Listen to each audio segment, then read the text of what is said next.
I'm Vivian Hale, 35, and this is the story of how my parents' greed turned me from the family's troubled rebel into the woman who silently secured everything they thought they'd control. I grew up believing love was earned by never rocking the boat. My parents, Warren and Diane Hale, ruled with velvet gloves and iron expectations. My older brother Connor perfected the art of agreement, mirrored their politics, stayed local, never challenged.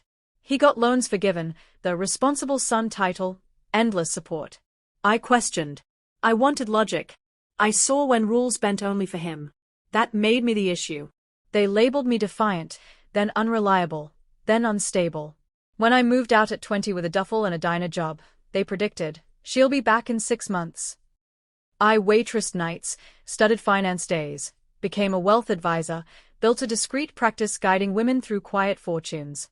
I bought my own townhouse, invested wisely, lived modestly. They assumed I was floundering. I let them. My grandmother saw through it all. She noticed how I tracked details, how I planned without announcing. The silent ones, she'd say, are usually the strongest. When her health declined, I was the constant. Appointments, medications, late-night talks. My parents sent cards. Connor visited for holidays. Grandma died last winter. Her will reading was intimate, attorney's office, family only. She left everything, townhouse, investments, mountain cabin, to me. Not Connor. Not divided. Me. The air went still. Mom's eyes welled strategically. Dad's jaw tightened. Connor stared like he'd been cheated. They recovered quickly. Hugs. We're so happy for you. Then the calls started. We should co-manage the investments. You're busy. The cabin needs family input. Let us guide you so you don't lose it. I declined. Gently. Repeatedly. The warmth vanished. 3 months later, court papers arrived. Petition for conservatorship. Claims I was financially immature, emotionally volatile, incapable of handling substantial assets. They sought control of everything. I didn't panic. I prepared. Grandma and I had already moved her assets into an irrevocable trust, years prior, at her insistence. My townhouse, practice, savings, all separate, fortified. I documented every conversation, every veiled threat. The hearing came. They arrived polished, soft grays, concerned faces. Their attorney portrayed me as impulsive, overwhelmed, in need of mature oversight. Mom teared up on cue. Dad spoke of protecting her future. Connor nodded solemnly.